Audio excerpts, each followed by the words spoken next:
turned on.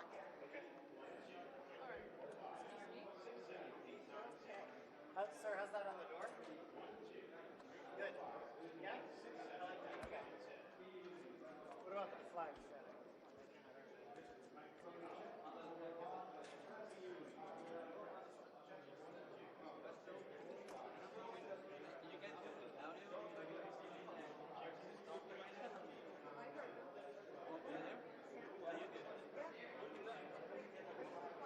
Yes. Oh, I'm sorry. Oh, well, keep talking. He should, because some people don't always get it.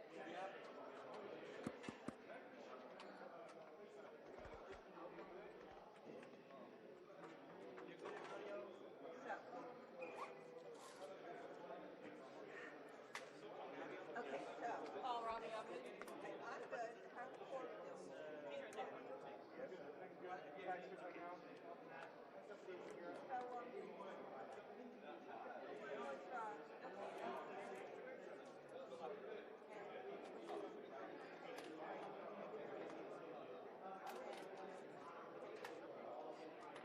So you're giving a mic to Columbia? Can you put that back online?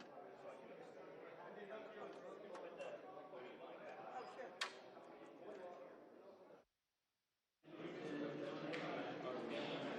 Maybe an inch, but not much. He's just too tall for where you're at. Yeah, he's too tall. We can move it over then. Maybe. So if you take a look right here,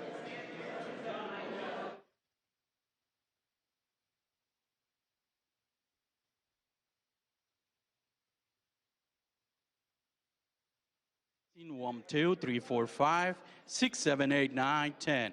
Ladies and gentlemen.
Last audio check. Okay, please make sure your phones are on silent.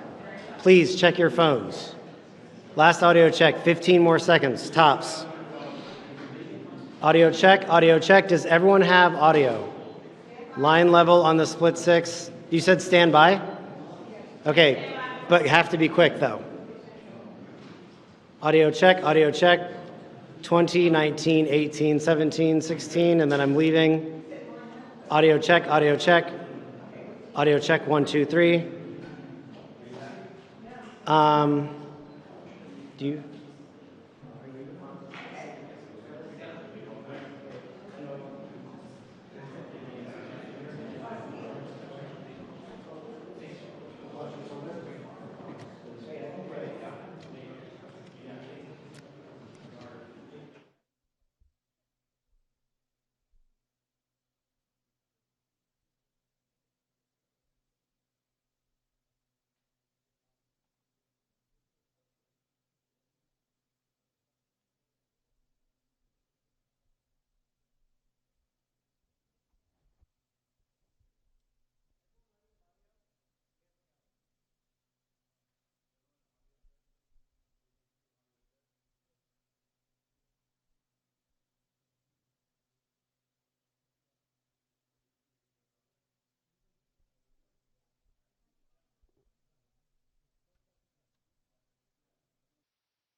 Distinguished guests, the President of the United States and His Majesty, King Abdullah II, Ibn al-Hussein.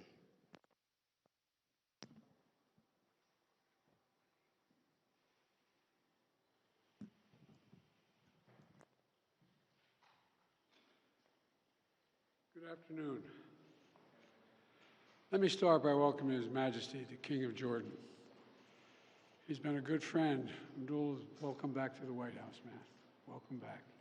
And by the way, Barack's looking at you in the corner over there. And along with Queen Rihanna, who's meeting with Jill now, and the Queen and the Crown Prince Hussein. Where is the Prince out there? I thought he was coming out. At any rate, we've known each other for many years, and His Majesty's been a good friend all those years, a steadfast partner alongside the Queen, and a beloved leader to their people. The partnership between the United States and our ally, Jordan, is strong and it is enduring. Today, the King and I discussed with our senior foreign policy staffs what the issue that's front and center in the Middle East and well beyond. The war between Israel and the terrorist organization Hamas. Over 4 months ago, on October the 7th, Hamas attacked Israel in an act of sheer evil, massacring more than 1,200 innocent women, men, and children. The deadliest day for the Jewish people since the Holocaust. More than 250 hostages were taken.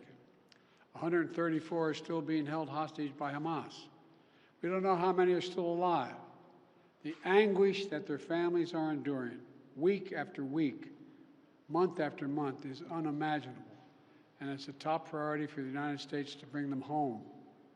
I've made clear the United States shares the goal of seeing Hamas defeated and ensuring long-term security for Israel and its people. After October 7th attacks, Hamas retreated back into Gaza, where its leaders live in underground tunnels, stretching for over 100 miles beneath civilian infrastructure, including schools, playgrounds, and neighborhoods. The past 4 months, as the war has raged, the Palestinian people have also suffered unimaginable pain and loss. Too many of the over 27,000 Palestinians killed in this conflict have been innocent civilians and children, including thousands of children. And hundreds of thousands have no access to food, water, or other basic services. Many families have lost not just one, but many relatives, and cannot mourn for them, even bury them, because they're not safe to do so. It's heartbreaking. Every innocent life in Gaza is a tragedy, just as every innocent life lost in Israel is a tragedy as well. We pray for those lives taken, both Israeli and Palestinian, and for the grieving families left behind. Not only do we pray for peace, we're actively working for peace, security, and dignity for both the Palestinian people and the Israeli people. And I'm working on this day and night with the King and others in the region to find the means to bring all these hostages home, to ease the humanitarian crisis, and to end the terror threat, and to bring peace to Gaza and Israel, enduring peace with the two-state solution for two peoples. As the King and I discussed today, the United States is working on a hostage deal between Israel and Hamas, which would bring an immediate and sustained period of calm to Gaza for at least 6 weeks, which we could then take the time to build something more enduring. Over the past month, I've had calls with Prime Minister Netanyahu, as well as the leaders of Egypt and Qatar, to push this forward. The key element of the deals are on the table. There are gaps that remain, but I've encouraged Israeli leaders to keep working to achieve the deal. The United States will do everything possible to make it happen. The King and I also discussed the situation in Rafah. As I said yesterday, our military operation in Rafah, the major military operation in Rafah, should not proceed without a credible plan for ensuring the safety and support of more than 1 million people sheltering there. Many people there have been displaced multiple times, fleeing the violence to the north, and now they're packed into Rafah, exposed and vulnerable. They need to be protected, and we've also been clear from the start. We oppose any forced displacement of Palestinians from Gaza. Today, the King and I also discussed in detail how to get more humanitarian aid into Gaza from the very beginning. My team and I have relentlessly worked to get more aid in. I urged Congress for months to make sure that our nation's support for Israel and also includes urgently needed aid for innocent Palestinians. And I've spoken repeatedly with partners across the region, including the King, to help facilitate the flow of such aid into Gaza as much as possible, and then to actually get to the people that are needed. We work to get the Rafah crossing open, we work to get Karim Shalom open, and we insist that both remain open. We're working to open other routes as well. And we're also working relentlessly to make sure aid workers can get the aid where it's needed once it gets through. I want to recognize Jordan and the King specifically for all he has done to provide humanitarian aid to Gaza, including just a few days ago. He personally got in a plane and helped conduct an airdrop of urgently needed medical supplies into Gaza.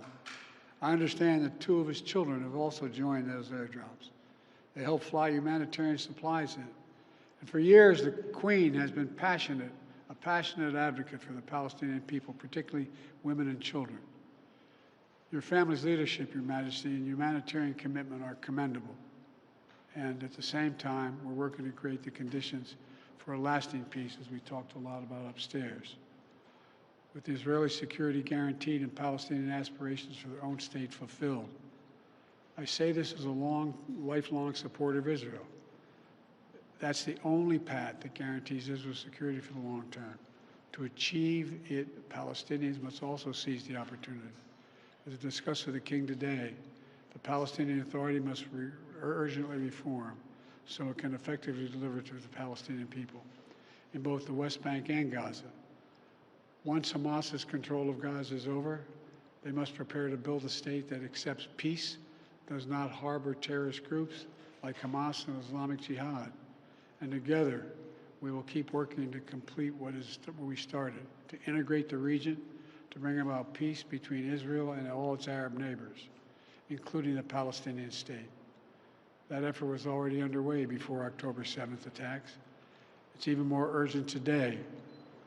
No one understands better than our allies and partners in the region, including the King, what we need. I'm grateful to him for his friendship, including his and Jordan's unique role, a custodian of the holy sites in Jerusalem, We're grateful for this friendship. We saw that again just 2 weeks ago when 3 brave American service members killed in an attack at a military outpost in Jordan, close to the Syrian border, by radical militant groups backed by Iran operating in Syria and Iraq. Since then, U.S. military forces have struck targets in Iraq and Syria. Our response will continue. We're grateful to our partners and allies like the King, who work with us every single day to advance security and stability across the region and beyond. It's difficult times like these when the bonds between nations are more important than ever. And Jill and I are pleased to welcome him and the Queen and the Crown Prince to the White House today. Your Majesty, over to you.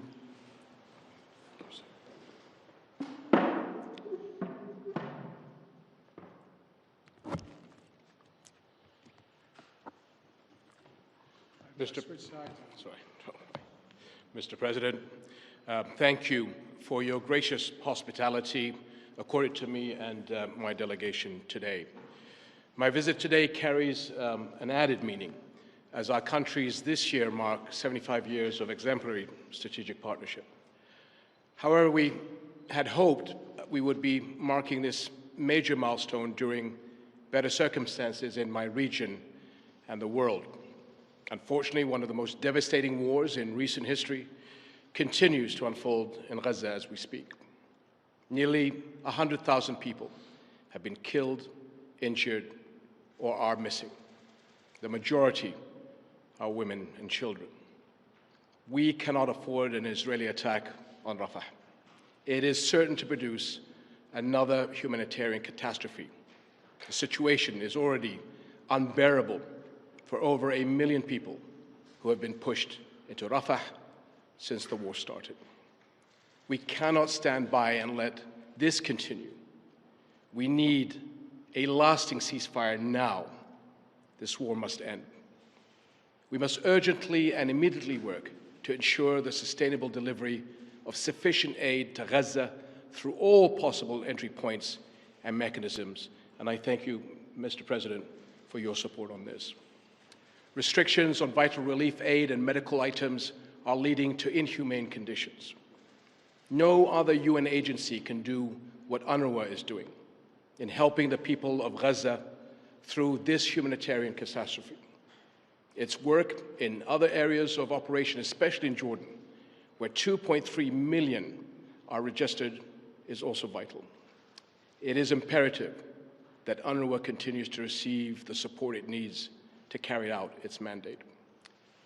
The potential threat of Palestinian displacement beyond the borders of Gaza and the West Bank is something we view with extreme concern and cannot be allowed. At the same time, we must not ignore the situation in the West Bank and in the holy sites in Jerusalem. Nearly 400 Palestinians have been killed in the West Bank since October 7th, including almost 100 children and over 4,000 injured. Continued escalations by extremist settlers in the West Bank and Jerusalem's holy sites and the expansion of illegal settlements will unleash chaos on the entire region.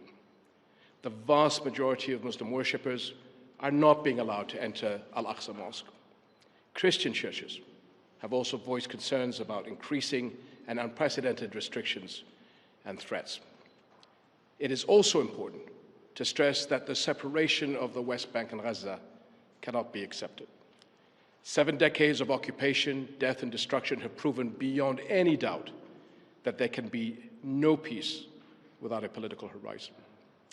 Military and security solutions are not the answer. They can never bring peace. Civilians on both sides continue to pay for this protracted conflict with their lives. All attacks against innocent civilians, women and children, including those of October 7th, cannot be accepted by any Muslim, as I had previously stressed. We must make sure the horrors of the past few months since October 7th are never repeated nor accepted by any human being.